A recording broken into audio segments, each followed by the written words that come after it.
जयाच्या जनी जन्म नामार्थ झाला, जयाने सदा वासनामात केला.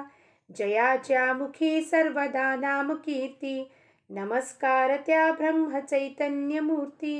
ಶ್ರೀರಾಮ್ ಸಮರ್ಥ. ಎಲ್ಲ ಆತ್ಮಜ್ಯೋತಿಗಳಿಗೆ ಸಾಷ್ಟಾಂಗ ಪ್ರಣಾಮ. ಇಂದಿನ 6 ಡಿಸೆಂಬರ್ ಶ್ರೀ ಮಹಾರಾಜರ ಪ್ರವಚನ ನಿರಾಸಕ್ತಿ ಹಾಗೂ ಶರಣಾಗತಿ. ನಿರಾಸಕ್ತಿ ಹಾಗೂ ಶರಣಾಗತಿ. ನಿರಾಸಕ್ತಿ ಅಂದರೆ ಆಸಕ್ತಿ ರಹಿತ ಯಾರಿರ್ತಾರೋ ಅದಕ್ಕೆ ನಿರಾಸಕ್ತಿ ಅಂತಾರೆ. ಇದು ಹೆಂಗಿದೆಯಪ್ಪ, ಎರಡೂ ಒಂದೇ ನಾಣ್ಯದ ಎರಡು ಭಾಗ ಅಂತ ನಾವು ಹೇಳ್ಬೋದು. Two sides of A coin. ಏನು, ಯಾರು ಮನುಷ್ಯ ನಿರಾಸಕ್ತನಾಗಿರ್ತಾನೋ ಪ್ರಪಂಚದಿಂದ, ನಿರಾಸಕ್ತ ಅಂದರೆ ಲೇಜಿ ಅಲ್ಲ, ಆಲಸ್ಯ ಅಲ್ಲ, ಯಾರು ಪ್ರಪಂಚ ವಿಷಯಗಳಿಂದ ವಸ್ತುಗಳಿಂದ ಯಾರು ನಿರಾಸಕ್ತನಾಗಿರ್ತಾನೋ ಅವನಿಗೆ ಶರಣಾಗತಿ ಹೊಂದಲಿಕ್ಕೆ ಸಾಧ್ಯತೆ ಆಗುತ್ತದೆ. ಆಸಕ್ತಿ ಉಳ್ಳವನು ಯಾವತ್ತೂ ಶರಣಾಗತ ಆಗ್ಲಿಕ್ಕೆ ಸಾಧ್ಯ ಇಲ್ಲ. ಯಾಕೆಂದರೆ ಆಸಕ್ತಿ ಇದ್ದವನಿಗೆ ಏನಾರೂ ಒಂದು ಆಸಕ್ತಿ, ಕಾಮನ, ವಾಸನ, ಇಚ್ಛಾ ಇದ್ದೇ ಇರುತ್ತೆ. ಈ ನಿರಾಸಕ್ತ ಅಂದರೆ ಯಾರಪ್ಪ, ಯಾರು ವಾಸನಾ ಕ್ಷಯ ಆಗೋಗಿದೆ, ಸದ್ಗುರು ಕೃಪೆಯಿಂದ ಆ ವಾಸನೆಯ ಬೀಜವೇ ಸುಟ್ಟು ಹೋಗಿದೆ. ಬೀಜ ಸುಟ್ಟು ಹೋದ್ಮೇಲೆ ಅದನ್ನು ಪುನಃ ನಾವು ಭೂಮಿದಲ್ಲಿ ಹಾಕಿದ್ರೆ ಅದು ಎಲ್ಲಿ ಮೊಳಕೆ ಹೊಡೆಯುತ್ತದೆ, ಅಥವಾ ಎಲ್ಲಿ ಬೇರಾಗತ್ತೆ, ಎಲ್ಲಿ ಗಿಡ ಆಗ್ಲಿಕ್ಕೆ ಸಾಧ್ಯ? ಅವನಿಗೆ ನಿರಾಸಕ್ತಿ. ಯಾರು ಹೃದಯ ಬೀಜಗತಿ ಇರ್ತಾನೋ ಅವನು ನಿರಾಸಕ್ತಿ. ಹಾಗೆ ಅವನೇ ಶರಣಾಗತ ಆಗಲಿಕ್ಕೆ ಅರ್ಹನಿರುತ್ತಾನೆ. ಏನು ಹೇಳ್ತಾರಪ್ಪ ಶ್ರೀ ಮಹಾರಾಜರು?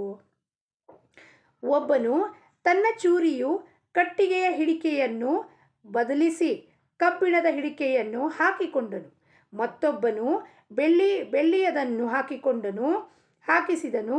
ಇನ್ನೊಬ್ಬನು ಬಂಗಾರದ ಹಿಡಿಕೆಯನ್ನು ಹಾಕಿಸಿಕೊಂಡನು. ಆದರೆ ಯಾವುದರಿಂದ ಹೊಡೆದರೂ ಪರಿಣಾಮ ಒಂದೇ ಆಗಿರುತ್ತದೆ. ಅದರಂತೆ ಪ್ರಪಂಚವು ಉತ್ತಮವಾಗಿರಲಿ ಅಥವಾ ಹೇಗೆ ಇರಲಿ ಅದು ಚೂರಿಯೇ ಆಗಿರುತ್ತದೆ. ಅದರ ಆಘಾತವು ಎಲ್ಲ ಕಡೆಗೂ ಒಂದೇ ಆಗಿರುತ್ತದೆ. ಮಹಾರಾಜರು ಏನು ಹೇಳ್ತಾರಪ್ಪ, ದೃಷ್ಟಾಂತ, ನಮಗೆ ಈ ದೃಷ್ಟಾಂತ ಕೊಡೋದ್ರಿಂದ ನಮ್ಮ ಮನಸ್ಸಿಗೆ ನಾಟುತ್ತಾ ವಿಷಯಗಳು. ಯಾವಾಗ ದೃಷ್ಟಾಂತ ಕೊಟ್ಟಾಗ ಆ ಸ್ಟೋರಿ ಅದು ನೆನಪಲ್ಲಿ ಉಳಿಯುತ್ತೆ. ಆ ಸ್ಟೋರಿಯಿಂದ ನಾವು ತತ್ವ ಭಾಗಕ್ಕೆ ಹೋಗಬೇಕು. ಏನು ಹೇಳ್ತಾರೆ ಮಹಾರಾಜರು? ಚೂರಿ ಇತ್ತು, ಚಾಕು ಇತ್ತು. ಚಾಕು ಗುಣಧರ್ಮ ಏನಪ್ಪ, ಏನು ಕೊಟ್ಟರು ಅದು ಕಣ್ಮುಂದೆ ಬಂದರೆ ಕಟ್ಟಾಗತ್ತೆ. ನಮ್ಮ ಬೆರಳು ಕಟ್ಟಾಗತ್ತೆ, ತರಕಾರಿನೂ ಕಟ್ಟಾಗತ್ತೆ, ಹಣ್ಣು ಕಟ್ಟಾಗತ್ತೆ. ಈಗ ಚೂರಿಗೆ ಹಿಡಿಕೆ ಇರುತ್ತೆ, ಅದಕ್ಕೆ ಹ್ಯಾಂಡಲ್ಲು, ಪ್ಲಾಸ್ಟಿಕ್ಕಿನ ಹ್ಯಾಂಡಲ್ ಇರಬಹುದು, ಕಬ್ಬಿಣದ ಹ್ಯಾಂಡಲ್ ಇರಬಹುದು. ಬದಲಾಯಿಸಿ ಯಾರ ಹತ್ರ ಹಲವಾರು ದುಡ್ಡಿರೋ ಶ್ರೀಮಂತರದ ಬಂಗಾರದ ಕೂಡ ಮಾಡಿಸ್ಬಹುದು. ಆದರೆ ಅದರ ಗುಣಧರ್ಮ ಏನು? ಎಲ್ಲಿ ಹೊಡೆದ್ರೂ ಸಹ ಕಟ್ಟಾಗೇ ಆಗತ್ತೆ. ತರಕಾರಿನೂ ಕಟ್ಟಾಗತ್ತೆ, ಮನುಷ್ಯನೂ ಕಟ್ಟಾಗ್ತಾನೆ, ಬೆರಳು ಕಟ್ಟಾಗತ್ತೆ, ಹಣ್ಣು ಕಟ್ಟಾಗತ್ತೆ. ಪರಿಣಾಮ ಒಂದೇ ಆಗಿರುತ್ತದೆ, ಹೊಡೆಯೋದರ ಧರ್ಮ.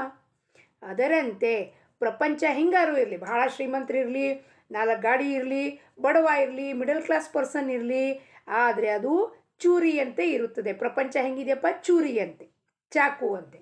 ಆಘಾತ ಎಲ್ಲಾದರೂ ಕೂಡ ಒಂದೇ ಪರಿಣಾಮ. ಶ್ರೀಮಂತನಿಗೂ ಆಘಾತ ಆಗತ್ತೆ, ಬಡವನಿಗೂ ಆಘಾತ ಆಗತ್ತೆ, ಮಧ್ಯಮ ಪರಿಸ್ಥಿತಿಯಲ್ಲಿರೋಗೂ ಆಘಾತ ಆಗತ್ತೆ. ಆಘಾತ ಆಗೋದು ಒಂದೇ ರೀತಿಯಲ್ಲಿ.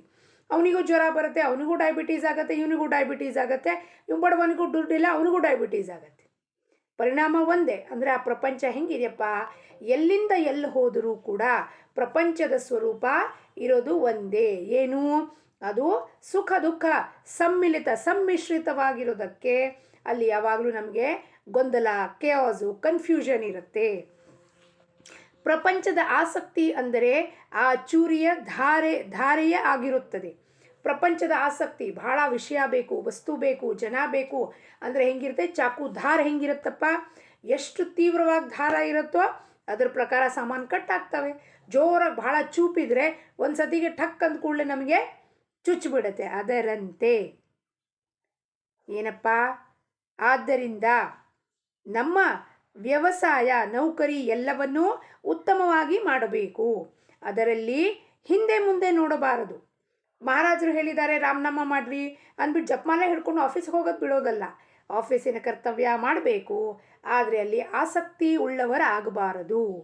ಬಾಸ್ ನನಗೆ ಪ್ರಮೋಷನ್ ಕೊಡಲಿಲ್ಲ, ಬೇರೆಯವನಿಗೆ ಕೊಟ್ಟ, ಬಾಸ್ ಮೇಲೆ ಸಿಟ್ಟು ಮಾಡೋದು, ಹಾಗೆ ಮಾಡೋದು, ಅದು ನನ್ನ ಕೆಲಸ ಅಲ್ಲ. ಕೆಲಸ ಮಾಡಬೇಕು, ಬರಬೇಕು, ಪ್ರಾಮಾಣಿಕತೆಯಿಂದ, ಸದಾಚರಣೆಯಿಂದ, ಸತ್ಯದಿಂದ ನನ್ನ ಕೆಲಸವನ್ನು ಮಾಡಿದಾಗ ಆ ಸತ್ಯನೇ ಮಾತಾಡುತ್ತದೆ ಅಲ್ಲಿ. ಆದರೆ ಅದಕ್ಕಾಗಿ ನಾನಿರುತ್ತೇನೆ ಎಂದು ಎಂದೂ ತಿಳಿಯಬಾರದು. ನೌಕರಿಗೋಸ್ಕರ ನಾನಿದ್ದೀನಿ, ಕೆಲಸಕ್ಕೋಸ್ಕರ ನಾನಿದ್ದೀನಿ ಅಂದ್ಬಿಟ್ಟು ಮನೆ ಮಕ್ಕಳು ಹೆಂಡ್ತಿನವರೆಲ್ಲ ಬಿಟ್ಟು ಹಾಕೋದಲ್ಲ. ನೌಕರಿಯು ಸುಖಕ್ಕಾಗಿ ಇರದೆ ಹೊಟ್ಟೆ ಕೊಳ್ಳುವುದಕ್ಕಾಗಿ ಇರುತ್ತದೆ ಎಂಬ ಭಾವನೆಯಿಂದ ಯಾರು ಅದನ್ನು ಮಾಡುತ್ತಾರೋ ಅವರಿಗೆ ಆ ವಿಷಯದಲ್ಲಿ ಆಸಕ್ತಿ ಹಾಗೂ ಅಭಿಮಾನಗಳು ಉಂಟಾಗುವುದಿಲ್ಲ. ನಾನೊಂದು ಕೆಲಸ ಮಾಡ್ತೀನಿ, ಎದಕ್ಕಪ್ಪ ಮಾಡ್ತಿದ್ದೀನಿ ಆ ಕೆಲಸ? ನೌಕರಿ, ಟೀಚರ್ ಜಾಬ್ ಇರಲಿ, ಒಳ್ಳೆ CEO ಪೊಸಿಷನ್ ಇರಲಿ, ಮಾಲೀಕನೇ ಇರಲಿ, ಎದಕ್ಕೆ ಮಾಡ್ತಿದ್ದೀನಿ? ನನ್ನ ಹೊಟ್ಟೆ ತುಂಬಿಸ್ಕೊಳಕ್ಕೆ ಮಾಡ್ತಾ ಇದ್ದೀನಿ. ಆದರೆ ಅದರಿಂದ ಯಾವ ಥರವಾದ ನನಗೆ ಅದರದಿಂದನೇ ಸುಖ ಸಿಗತ್ತೆ, ಈ ಅಭಿಮಾನ ಉಂಟಾಗಬಾರದು.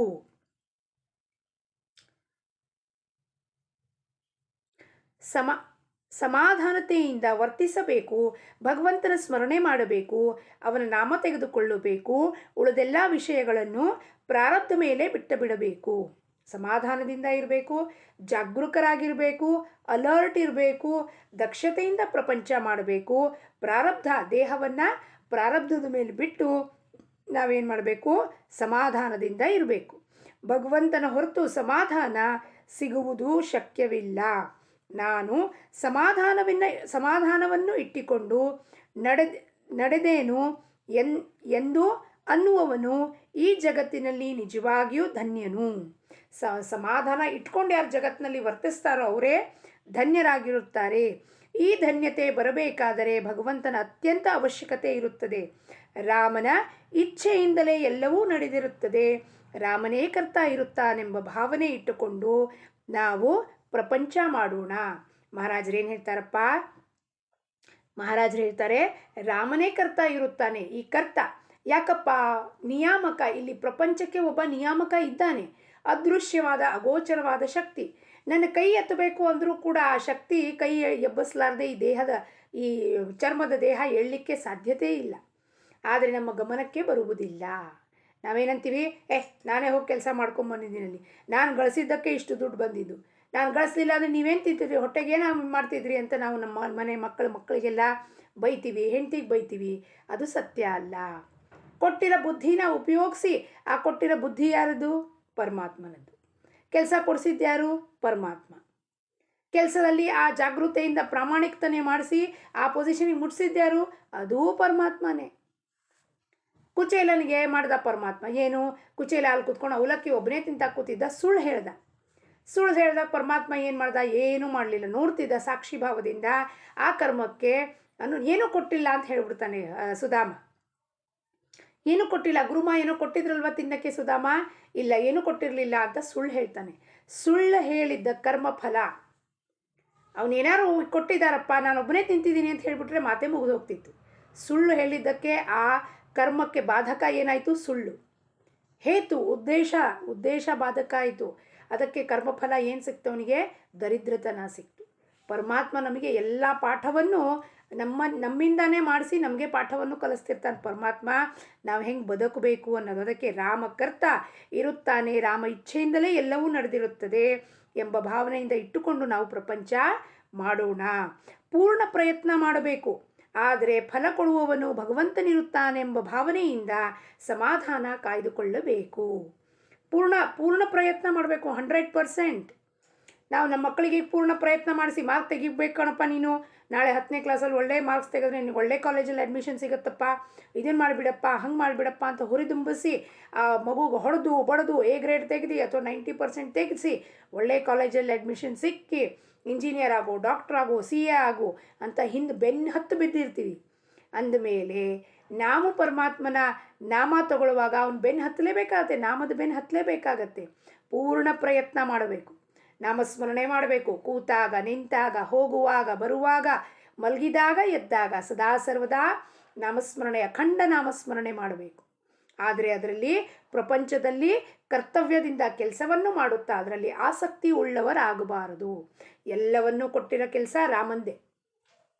ಎಲ್ಲೋ ಹೋಗಬೇಕು, ಎಲ್ಲೋ ಬರಬೇಕು, ರಾಮನಿಚ್ಛೆಯಿಂದ ಹೋಗುತ್ತೆ, ರಾಮನಿಚ್ಛೆಯಿಂದ ಬರುತ್ತೆ. ಅಲ್ಲಿ ನಮ್ದು ಯಾವ ಥರವಾದ ಅಭಿಮಾನ ಇಲ್ಲ, ಅಹಂಕಾರ ಇಲ್ಲ, ದರ್ಪ ಇಲ್ಲ, ಏನೂ ಇಲ್ಲ. ನಮ್ಮ ಮನೆಗೆ ಬಂದುಬಿಟ್ಟಿದ್ರು, ನಾವು ಮಾಡಿಸ್ಬಿಟ್ಟಿದ್ವಿ, ಹಿಂಗೆ ಮಾಡಿಸಿದ್ವಿ, ಹಂಗೆ ಮಾಡಿಸಿದ್ವಿ, ಅದಕ್ಕೆ ಯಾವುದಕ್ಕೂ ಅವಕಾಶವೇ ಇಲ್ಲ ಅಲ್ಲಿ. ರಾಮನೇ ಅವ್ರನ್ನ ಕರ್ಕೊಂಬಂದಿರ್ತಾರೆ ನಮ್ಮ ಮನೆಗೆ, ರಾಮನೇ ಊಟ ಮಾಡಿಸ್ತಾನೆ, ರಾಮನೇ ಇಷ್ಟು ಜನಕ್ಕೆ ಊಟ ಮಾಡಬೇಕು, ಅಡುಗೆ ಮಾಡಬೇಕು ವ್ಯವಸ್ಥೆ ಮಾಡಿಸಿರ್ತಾನೆ. ಎಲ್ಲವೂ ರಾಮನೇ ಮಾಡ್ತಾನೆ. ನಾನಾ ರೂಪದಲ್ಲಿ, ಕೆಟ್ಟರ ರೂಪದಲ್ಲಿ ಮಾಡಿಸ್ತಾನೆ, ಇಲ್ಲಿ ಇನ್ನೊಬ್ಬರ ರೂಪದಲ್ಲಿ ಮಾಡಿಸ್ತಾನೆ, ಇನ್ನೊಬ್ಬರನ್ನ ಕರೆಸ್ತಾನೆ, 10 ಜನನ ಸೇರಿಸ ಹಂಗೆ ಮಾಡಿಸ್ತಾನೆ. ಎಲ್ಲವೂ ರಾಮನೇ ಮಾಡೋದು.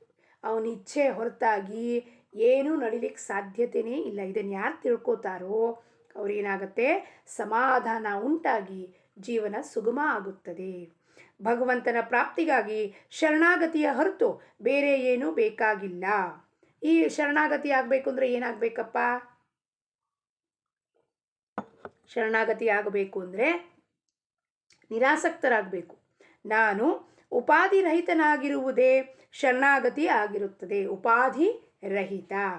ನಾನು ದೇಹ ಇದ್ದೀನಿ, ದೇಹಕ್ಕೆ ಸಂಬಂಧಪಟ್ಟಿದೆಲ್ಲ ಉಪಾಧಿಗಳು. ಅಮ್ಮ, ಅಪ್ಪ, ತಂದೆ, ತಾಯಿ, ಫ್ರೆಂಡು, ಅದು ಇದು, ಸಾಧಕ, ಭಕ್ತ, ಇವೆಲ್ಲ ಉಪಾಧಿ. ಈ ಉಪಾಧಿ ರಹಿತನಾಗಿರುವುದೇ ಶರಣಾಗತಿ ಆಗಿರುತ್ತದೆ. ಎಲ್ಲೂ ನಾವು ಹೇಳ್ಕೊಳ್ಳೋದು ಅಗತ್ಯ ಇಲ್ಲ. ನಾನು ಸತ್ಸಂಗಕ್ಕೆ ಹೋಗ್ತೀನಿ ರೀ, ನಾನು ಆ ಕೆಲಸ ಮಾಡಿದೆ ರೀ, ನಾನು ಭಕ್ತನಿದ್ದೀನಿ ರೀ, ನಾನು ಭಾಳ ಭಕ್ತಿ ಮಾಡ್ತೀನಿ ರೀ, ಇವೆಲ್ಲ ಹೇಳ್ಕೊಳ್ಳೋದು ಅಗತ್ಯ ಇಲ್ಲ. ಇದೇನೇನು ಹೇಳ್ಕೊತೀವೋ ಇದೆಲ್ಲವೂ ದೇಹಕ್ಕೆ ಸಂಬಂಧಪಟ್ಟಿದ್ದು. ಅಭಿಮಾನದಿಂದ ಉಪಾಧಿ ಹಚ್ಕೊಂಡು ಹೇಳ್ತಾ ಇರ್ತೀವಿ, ಟೈಟಲ್ಸು. ಆ ಉಪಾಧಿ ರಹಿತರಾಗಬೇಕು ನಾವು. ಸತ್ಸಂಗಕ್ಕೆ ಬಂದು ಏನಾಗಬೇಕು, ಎಲ್ಲ ಡಿಸಾಲ್ವ್ ಆಗಬೇಕು.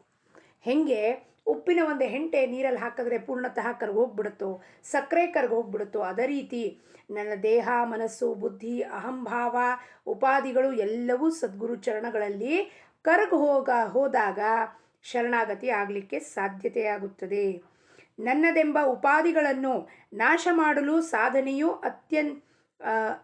ಅಂಥದೇ ಬೇಕಾಗಿರುತ್ತದೆ.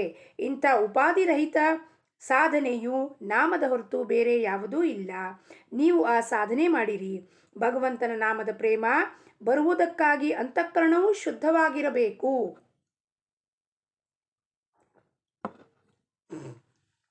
ಭಗವಂತನ ಪ್ರೇಮ ಬರಬೇಕು ನಮಗೆ. ಯಾಕೆ ಮಾಡ್ತಿದ್ದೀನಿ ಸಾಧನೆ?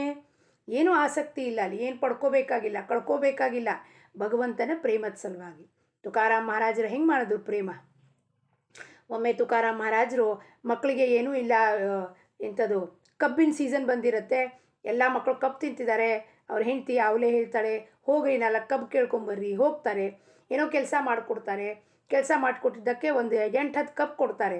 ಕಬ್ಬು ಹೊತ್ಕೊಂಡು ಬರ್ತಾ ಇರ್ತಾರೆ, ಪಾಂಡುರಂಗ ಪಾಂಡುರಂಗ ಅಂತ.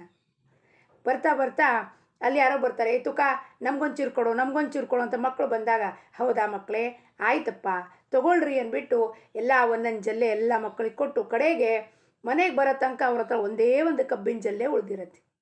ಆ ಮಕ್ಕಳಿಗೆ ಏನು ಮಾಡ್ತಾರೆ, ಮುರಿದು ಕೊಡ್ತಾರೆ. ಆ 2 ಮಕ್ಕಳು ತೊಗೊಂಡು ಆನಂದದಿಂದ ಹೋಗ್ತಾ ಆ ಒಲೆಗೆ ಸಿಟ್ಟು ಬಂದುಬಿಡತ್ತೆ.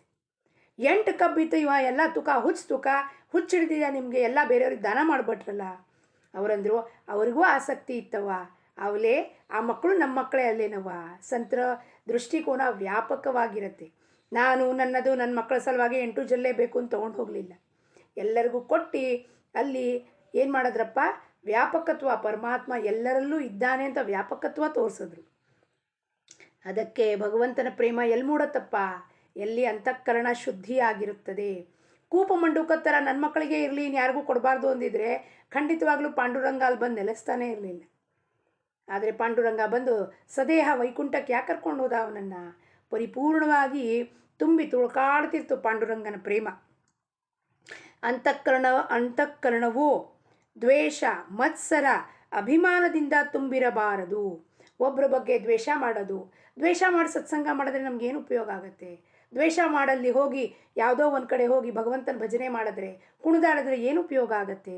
ದ್ವೇಷ, ಮತ್ಸರ, ಹಗೆ ಇಟ್ಕೊಂಡ್ಬಿಟ್ಟು ನಾವೆಲ್ಲ ಭಗವಂತನ ಎಷ್ಟೇ ಕೊಂಡಾಡಲಿ, ಎಷ್ಟೇ ಕುಣಿಲಿ, ಏನೂ ಉಪಯೋಗಕ್ಕೆ ಆಗುವುದಿಲ್ಲ.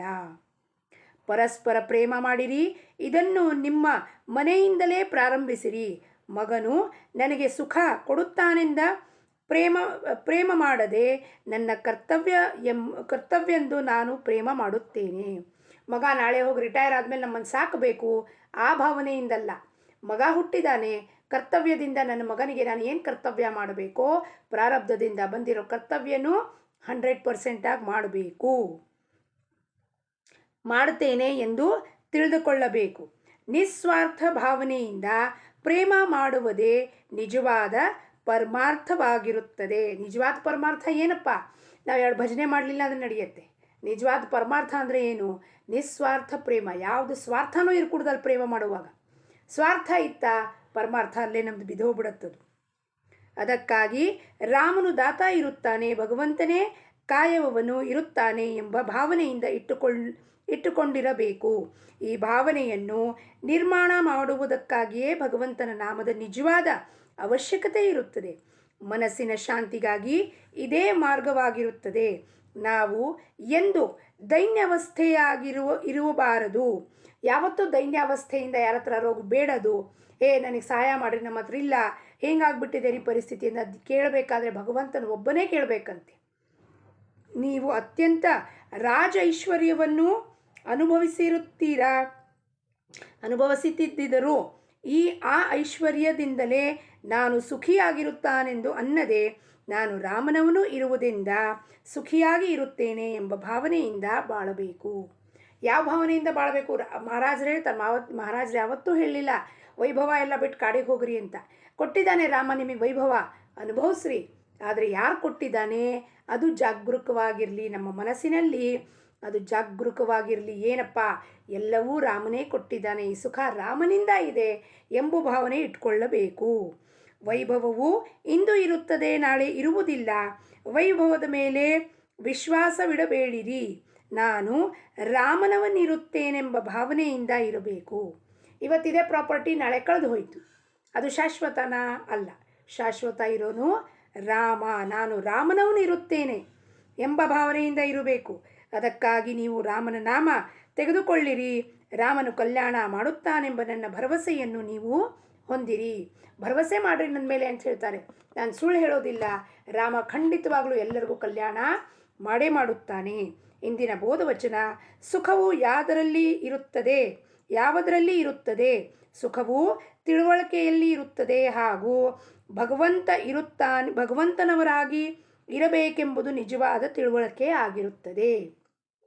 ಸುಖವು ಯಾವುದರಲ್ಲಿ ಇರುತ್ತದೆ? ಸುಖವು ತಿಳುವಳಿಕೆಯಲ್ಲಿರುತ್ತದೆ. ತಿಳುವಳಿಕೆ ಏನಪ್ಪ? ತಿಳುವಳಿಕೆ ನಾವು ಭಗವಂತನವರಾಗಿರಬೇಕು ಅನ್ನೋ ತಿಳುವಳಿಕೆ ಏನಿದೆಯೋ ಅದು ಜಾಗರೂಕ ಆಯಿತು ಅಂದರೆ ನಿಜವಾದ ಸುಖ ಭಗವಂತನೊಡನೆ ಇರುತ್ತದೆ. ಯಾವ ಪ್ರಾಪಂಚಿಕ ವಿಷಯ ವಸ್ತುನೂ ನಿಮಗೆ ಸುಖ ಕೊಡಲಿಕ್ಕೆ ಸಾಧ್ಯ ಇಲ್ಲ. ಎಷ್ಟೇ ಸುಧಾರಣೆ ಮಾಡಿದ್ರೂ, ಸೈನ್ಸ್ ಎಷ್ಟೇ ಡೆವಲಪ್ ಆಗಿದ್ರೂ ಕೂಡ ಆ ಮನಸ್ಸಿಗೆ ಸಮಾಧಾನ, ಆನಂದ ಕೊಡುವ ಏನು ಯಂತ್ರ ಅಥವಾ ಏನು ಒಂದು ಉಪಾಯ ಇದೆಯೋ ಅದು ಕೇವಲ ಭಗವಂತನ ಹತ್ರ ಇದೆ, ಭಗವಂತನ ನಾಮದಲ್ಲಿದೆ. ಅದನ್ನೇ ಸಂತರು ಸದ್ಗುರು ಬಂದು ಪುನಃ ನಮಗೆ ಕೃಪಾಪೋಷಿತರಾಗಿ ಮಾಡಿ ಭಗವಂತನ ನಾಮ ತಗೊಳ್ರಪ್ಪ, ಸದಾ ಭಗವಂತನ ಜೊತೆ ಆನಂದದಲ್ಲಿರಿ, ಹೊಂದಿರಿ ಅಂತ ಬೋಧನೆಯನ್ನು ಮಾಡುತ್ತಾರೆ. ಅದೇ ನಿಜವಾದ ಸುಖ ಈ ತಿಳುವಳಿಕೆಯಲ್ಲಿದೆ. ಈ ತಿಳುವಳಿಕೆಯನ್ನು ನಾವೆಲ್ಲರೂ ಸೇರಿ ಹೊಂದೋಣ. ರಾಮಕರ್ತ, ನಾವು ಭಗವಂತನವರಿದ್ದೀವಿ ಎಂಬುವ ದೃಢ ವಿಶ್ವಾಸದಿಂದ ಭಗವಂತನ ಪಾದಕ್ಕೆ ಸೇರೋಣ ಅಂತ ಹೇಳುತ್ತಾ ಜಾನಕಿ ಜೀವನ ಸ್ಮರಣ. ಜೈ ಜೈ ರಾಮ್. ಲೋಕಾಹ ಸಮಸ್ತ ಸುಖಿನೋ ಭವಂತು.